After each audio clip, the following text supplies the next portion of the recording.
Inaabangan pa rin sa ICI kung sino ang susunod na tetestigo kaugnay sa maanumalyang flood control projects. Para sa update, magbabalita live mula sa Taguig si Mobile Journal, Arles de los Santos. Arles, may nakaschedule ba uli na public hearing ngayong araw?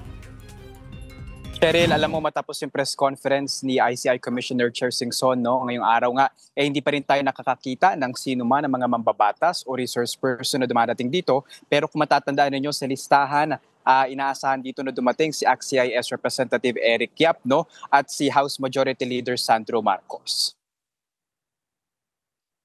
Sa ngayong hapon nga, hinahantay kaninang umaga, nagsimula na nga yung pagdating dito ng ilang mga kapulisan. No? Hindi natin kumpirmado ang dahilan nito, pero patuloy ang kanilang pag-iikot at pagsigurado ng kaligtasan o perimeter nitong lugar. No? Kaya naman inaasahan natin na baka may malaking personalidad, no, na dumadating dito. Sinubukan natin malaman o makunan ng saan ng tugon ng ICI kung darating nga ba ngayong araw si House Majority Leader Sandro Marcos, pero wala pa rin itong nagiging tugon sa oras na ito.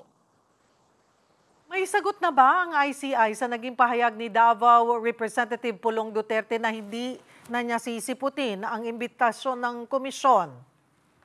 Wala pa tayong tugon mula sa ICI dyan, Cheryl, no? Pero alam mo kaninang umaga, naglabas nga no, ng statement itong si Davao City First District Representative Paulo Duterte, no? Na ayon sa kanya, hindi na raw siya dadalo dito sa pagpupulong, no, na pagpapatawag ng ICI, no? Dahil ayon sa kanya, no, wala raw jurisdiction ng ICI sa kanya dahil bahagi siya ng legislative body, no, ng mga gumagawa ng batas at ng Kongreso, at ang kapangyarihan daw ng ICI ay limitado lamang daw sa ehekutibo. Wala rin daw anumang factual o legal basis sa investigasyon na ibinigay ng komisyon dahil sa kawalan ng detalyeng tatalakayin sa pagdinig. Binanatan niya rin, Cheryl, no, ni Duterte ang ICI na sinasabi na hindi raw siya bahagi ng Appropriations Committee. At dahil nga daw binuo ang ICI ni President Marcos Jr. na implicate na rin, no, ilang beses ng ilang mga major key players daw ng flood control scandal na ito. Kaya ni Representative Zaldico, dapat daw imbestigahan agad-agad ang Pangulo dahil siya daw ang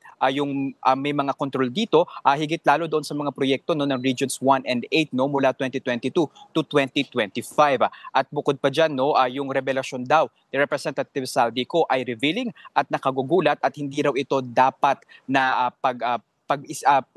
hindi pansinin, no, pero ayon kanina sa ICI, no, kay Commissioner Singson, hindi nila tinitignan na magagamit ito ang testamento ni Zaldico at kailangan na umuwi siya dito sa bansa at manumpa sa komisyon para panindigan ang kanyang mga alegasyon. Maraming salamat, Mobile Journal, Arles de los Santos.